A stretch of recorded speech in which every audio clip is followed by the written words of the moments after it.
नमस्कार। HW news में आपका स्वागत है। मैं हूं अंकिता गुप्ता। दोस्तों, तेजी से फैलते कोरोना वायरस पर अब काबू पाया जा सकता है। मैं आपको ऐसा इसलिए कह रही हूं क्योंकि आज जो स्वास्थ्य मंत्रालय द्वारा आंकड़े साझा किए गए नए मामलों को लेकर, यानी कि नए पॉजिटिव केस को लेकर कोरोना वायरस के, उसमें काफ़ी कमी नज़र आई। यहाँ पर मैं आपको ये बता दूं कि पिछले 2-3 दिनों से जो संक्रमितों की संख्या थी वो लगातार 1000 के पार ही आ रही थी। इसके साथ ही मृतकों की संख्या में भी काफ़ी इजाफा देखा जा रहा था।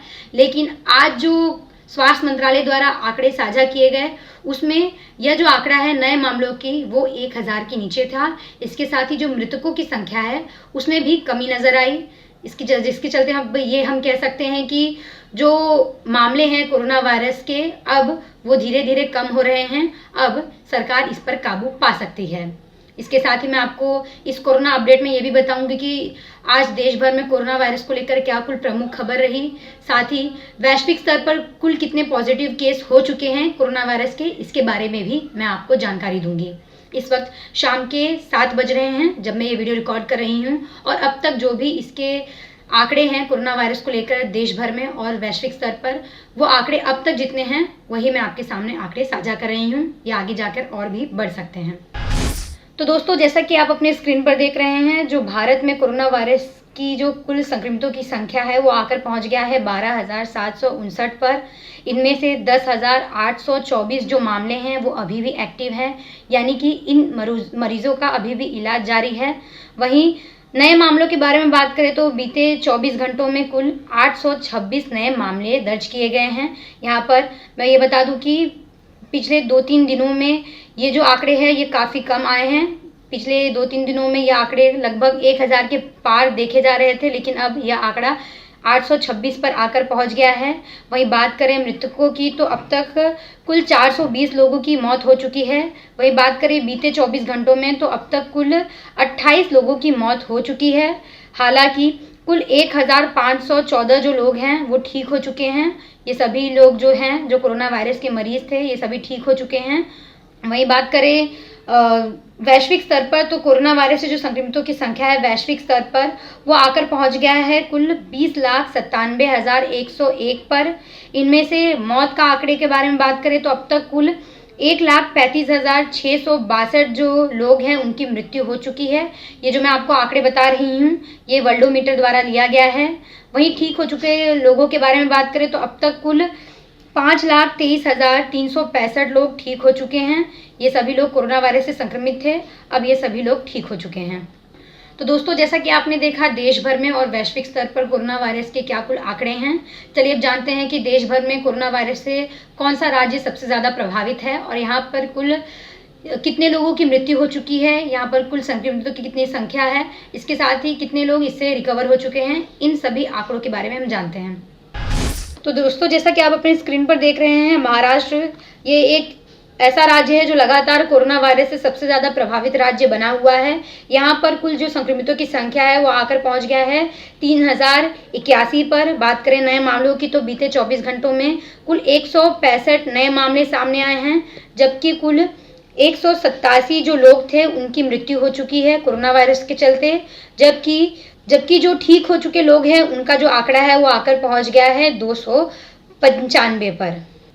वहीं महाराष्ट्र के बाद जो दूसरा राज्य है वो दिल्ली है, यानी कि जो देश की राजधानी दिल्ली है वो कोरोना वायरस से महाराष्ट्र के बाद सबसे ज़्यादा प्रभावित है और यहाँ पर कुल संक्रमितों की संख्या आकर पहुँच गया है 1578 पर, जबकि राज्य में कुल 32 लोगों की मौत हो चुकी है और 40 लोग ठीक हो चुके हैं।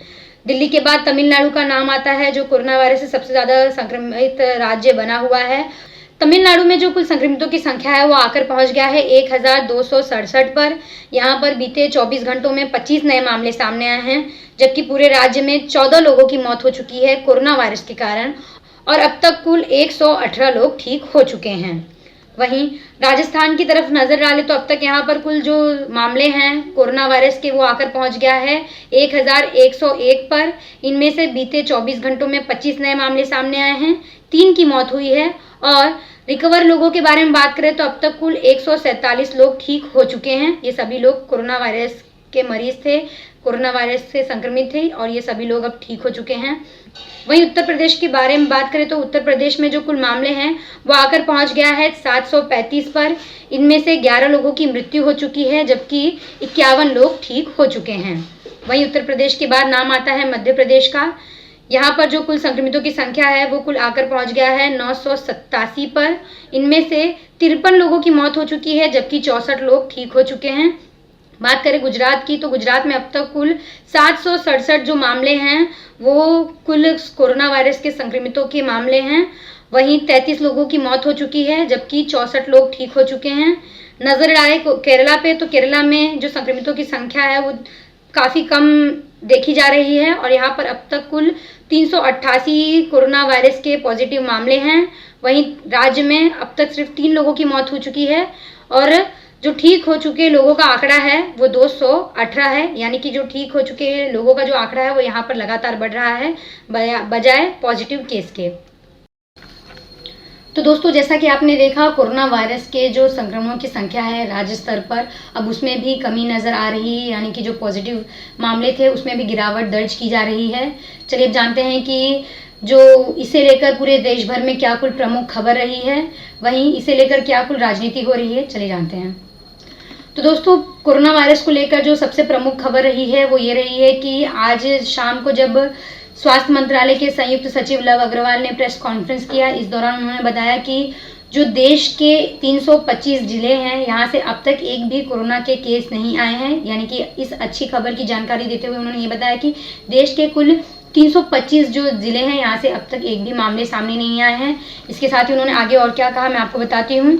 इस दौरान उन्होंने कहा कि स्वास्थ्य मंत्री और राज्य मंत्री ने कल एक वीडियो सम्मेलन आयोजित किया जिसमें स्वास्थ्य अधिकारी और विश्व स्वास्थ्य संगठन यानी कि WHO के क्षेत्र के अधिकारी शामिल थे। इस सम्मेलन में जिला स्तर पर कोविड-19 के प्रकोप के लिए बनाई जा रही योजना पर चर्चा की गई। इसके साथ ही उन्होंने आगे बताया कि विश्व स्वास्थ्य संगठन की राष्ट्रीय पोलियो निगरानी नेटवर्क टीम की सेवाओं का उपयोग करते हुए हमारी कोरोना को लेकर चल रही निगरानी को मजबूत करने पर एक कार्य योजना तैयार की गई। तो यह जो जानकारी है ये आज स्वास्थ्य मंत्रालय की ओर से प्रेस कॉन्फ्रेंस के दौरान दी गई है। वहीं जो इसे लेकर दूसरा प्रमुख खबर रहा है वो ये रहा है कि आज दोपहर 1 बजे कांग्रेस के पूर्व अध्यक्ष राहुल गांधी ने वीडियो कॉन्फ्रेंसिंग के जरिए प्रेस कॉन्फ्रेंस किया। इस दौरान उन्होंने लॉकडाउन को लेकर और कोरोना वायरस को लेकर कई महत्वपूर्ण सवाल किए सरकार से। चलिए मैं बताती हूँ कि क्या कुल उन्होंने इस दौरान कहा। तो दोस्तों, जो सबसे पहला सवाल था कोरोना वायरस को लेकर वो ये रहा कि जो राहुल गांधी ने सरकार से किया वो ये है कि लॉकडाउन किसी भी तरह से कोविड-19 का समाधान नहीं है। लॉकडाउन एक पॉज यानी कि रोकने का बटन की तरह है। जब हम लॉकडाउन से बाहर आएंगे तो वायरस फिर से अपना काम शुरू कर देगा। यह बात राहुल गांधी ने अपने प्रेस कॉन्फ्रेंस के दौरान कही है। इसके साथ ही उन्होंने कहा कि हमें कोरोना परीक्षण बढ़ाने होंगे, रणनीतिक तौर पर इसका इस्तेमाल करना होगा। यदि कोरोना वायरस से लड़ना है तो बड़े पैमाने पर परीक्षण बढ़ाना होगा। उन क्षेत्रों में भी परीक्षण करने होंगे जहां से एक भी मामला सामने नहीं आया है। इसके साथ ही उन्होंने आगे कहा कि हमें अब इकोनॉमी के स्तर पर तैयार रहना चाहिए क्योंकि गरीबों के समक्ष अनाज का संकट आने वाला है। बेरोजगारी बढ़ रही है, सूक्ष्म लघु उद्योग संकट में हैं और बड़ी कंपनियों को मदद की आवश्यकता है। तो ये जो बातें हैं ये राहुल गांधी ने कही। इसके साथ ही उन्होंने इकोनॉमी को लेकर भी बात कही है कि कोरोना वायरस को लेकर जो अर्थव्यवस्था पर जो भी असर पड़ने वाला है वो राहुल गांधी ने बात कही है। इसके साथ ही उन्होंने आगे कहा कि जो हुआ वह हो गया, लेकिन कोरोना की वजह से देश में आपातकाल जैसे हालात पैदा हो गए हैं। भारत को कोरोना के खिलाफ एकजुट होना होगा, इससे देश को फायदा होगा।